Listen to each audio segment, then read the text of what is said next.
E aí, pessoal? Sejam bem-vindos a mais uma videoaula sobre segurança e saúde no trabalho.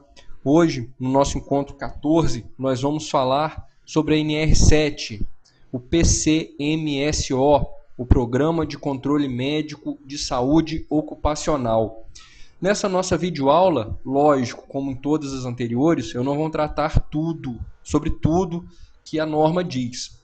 Eu vou estar falando rapidamente, né, sobre aqueles tópicos que eu considero mais importantes a respeito da NR7 para quem lida no dia a dia da área de segurança. Lógico, para um médico, o PCMSO, a NR7, tem um caráter totalmente diferente.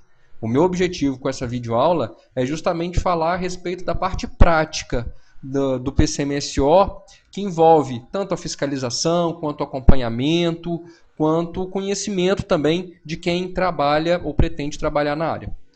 Então, nesse nosso encontro, eu vou abordar o PCMSO como um todo, os ASOs, né, os atestados de saúde ocupacional, os exames complementares e o relatório anual. Para começar, vamos falar sobre o primeiro item da norma, né? Ela estabelece a obrigatoriedade de elaboração e implementação por parte de todos os empregadores e instituições que admitam trabalhadores como empregados. Uma vez eu recebi uma denúncia sobre um salão de cabeleireiro, né? Eu falei, gente do céu, né? Fui lá para ver questão de uma denúncia a respeito de ausência de exame médico no salão de cabeleireiro. Eu achei estranho, mas fui analisar porque todos os empregadores têm que garantir a elaboração e a implementação do PCMSO, e chegando lá que eu fui me dar conta da natureza da denúncia.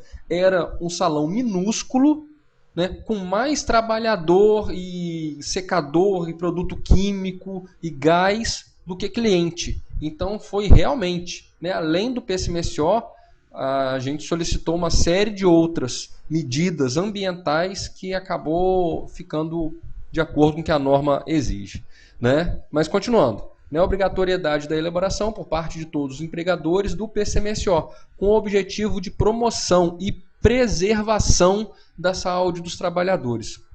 Ok, gente?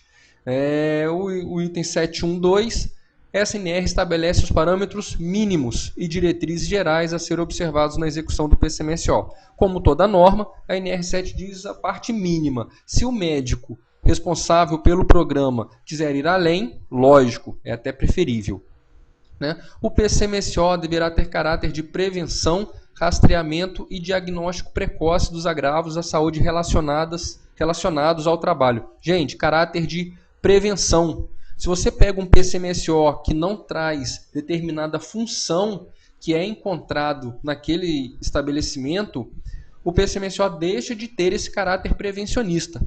Então a norma traz isso, não vou relatar aqui, né, só vou comentar. A norma tem que ter todas as funções do estabelecimento e os riscos ao qual cada uma delas está exposto. Ok? Vamos em frente. 724, o PCMSO deverá ser planejado e implantado com base nos riscos à saúde dos trabalhadores, especialmente os identificados nas avaliações previstas nas demais NRs, principalmente a NR9, tá, gente? O PPRA, a gente ainda vai falar sobre ela, mas o PCMSO e o PPRA andam de mãos dadas, ok? Agora o item 731 diz as responsabilidades do empregador: garantir a elaboração e efetiva implementação do PCMSO, custear tudo, né, com relação a ele, né, indicar dentre os médicos do SESMIT da empresa um coordenador responsável pela execução do PCMSO. Gente, o médico coordenador não é quem faz o programa, é quem executa. Tá? E na linha D, se a empresa não precisar ter um médico no SESMIT, caberá ao empregador indicar qualquer médico do trabalho para coordenar o PCMSO.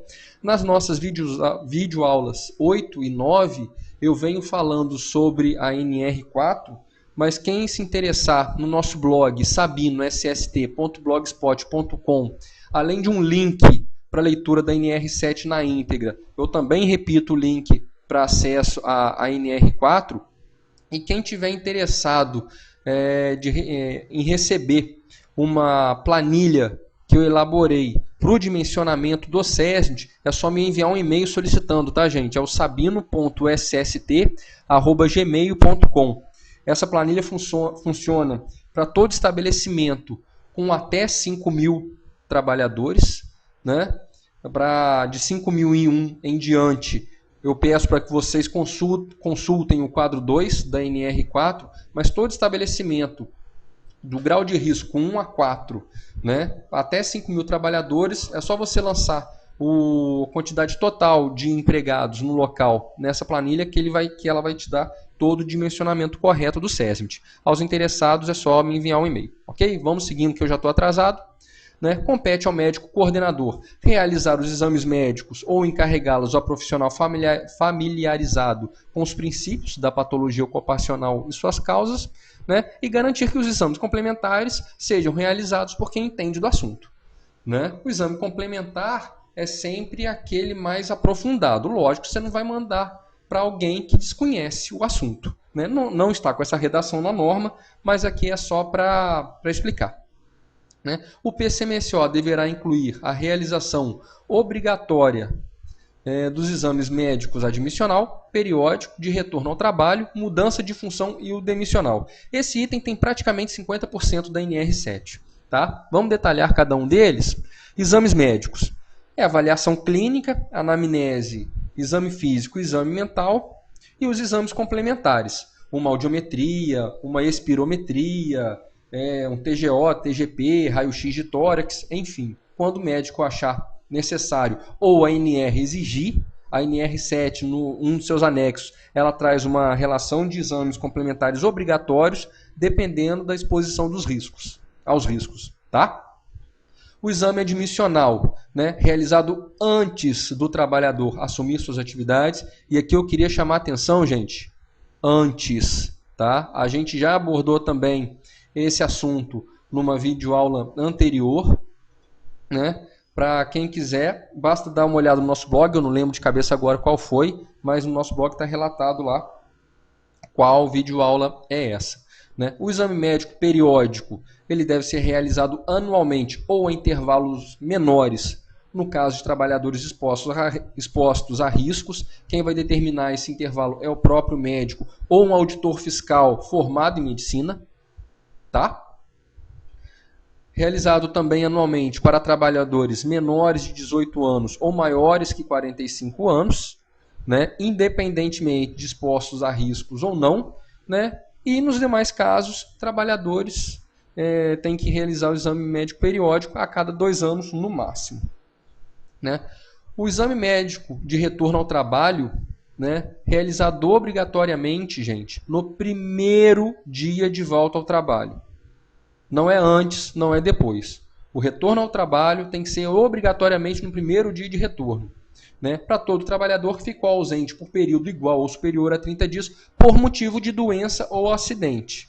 Claro, se o trabalhador emenda o carnaval com as férias, ele vai ficar uns 35 dias de férias. Né? É mais de 30 dias afastado. Mas não é por motivo de doença, então esse trabalhador não precisa fazer o exame médico de retorno ao trabalho. Né? É só no caso de afastamento superiores ou iguais a 30 dias por motivo de doença ou nos casos de parto. Tá? O exame médico de mudança de função.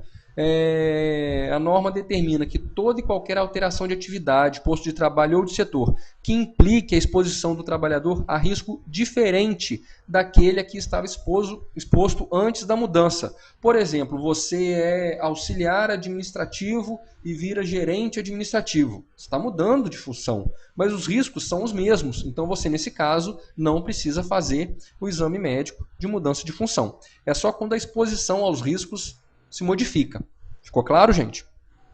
O exame médico demissional, ele tem que ser realizado até a data da homologação da demissão, mas você não precisa fazer o exame médico demissional naquele trabalhador se o último exame periódico dele foi realizado há 135 dias ou menos para empresas de grau de risco 1 e 2, ou a 90 dias ou menos em empresas de grau de risco 3 ou 4. Nesses casos, o demissional é dispensado.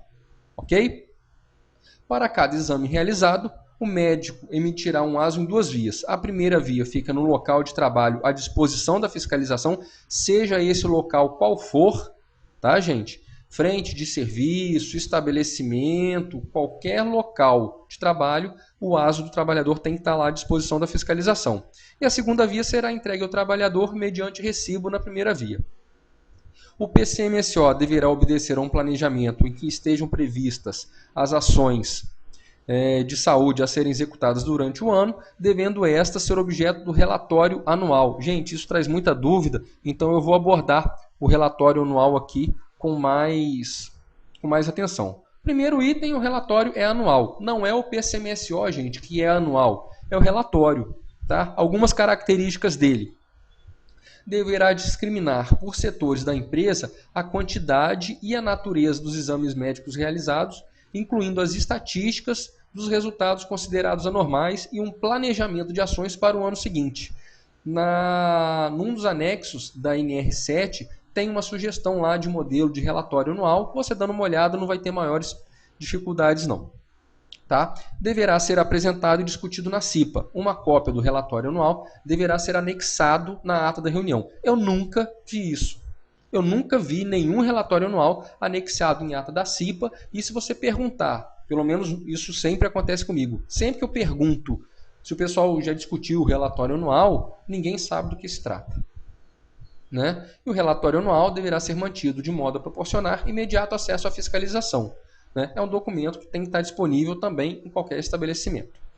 Né? O item 748, sendo constatada a ocorrência ou agravamento de doenças profissionais ou sendo verificadas alterações que revelem qualquer tipo de disfunção de órgão ou sistema biológico, caberá ao médico coordenador solicitar à empresa a emissão da CAT. Né? Muita gente pergunta se a CAT está sob responsabilidade, sob fiscalização do Ministério do Trabalho ou não. Esse é um dos itens que eu, Alexandre, considero que dão embasamento à fiscalização do trabalho, solicitar determinadas CATs, por exemplo, as CATs emitidas nos últimos 36 meses, por exemplo. Tá? Vamos seguindo? Né? Todo estabelecimento deverá estar equipado com material necessário à prestação dos primeiros socorros, que deverá ser guardado em local adequado e sob os cuidados de pessoa treinada para esse fim. Gente, muito cuidado que primeiro socorro é primeiro socorro. Né? É uma gaze, uma atadura, uma tesoura, né? Qualquer coisa para ingestão eu não aconselho. Né? Você não sabe se o trabalhador é alérgico, se aquilo vai baixar a pressão, vai subir a pressão. Né? Então é só os primeiros socorros mesmo, né? Para depois, aí sim, chamar a unidade de emergência, de urgência, né? Uma ambulância, nos casos mais graves. Como sempre, me alonguei absurdamente mais do que eu havia planejado no início. Já temos aí mais de 13 minutos de vídeo. Né? Pretendo ir reduzindo esse tempo aos iniciais 5, 6 minutos, que esse é o meu objetivo, para o vídeo não ficar muito longo. Né? Mas, como sempre, estamos aí à disposição no Orkut, no Gmail, né? No Facebook e no Twitter. Né? Eu volto a falar aqui no nosso blog, sabino.sst.blogspot.com. Você encontra os links para as normas citadas, no caso aqui NR4 e NR7. Quem tiver interesse em receber uma planilha que já dimensione, né, o dimensionamento do SESMIT, né, para ficar repetitivo, para que dê o dimensionamento correto do SESMIT com base no 4.2 da NR4, pode me mandar um e-mail também solicitando. No caso, essa planilha só serve, repito, para estabelecimentos com até 5.000 empregados. Ok? Gente, era isso. Muito obrigado pela paciência e pela atenção.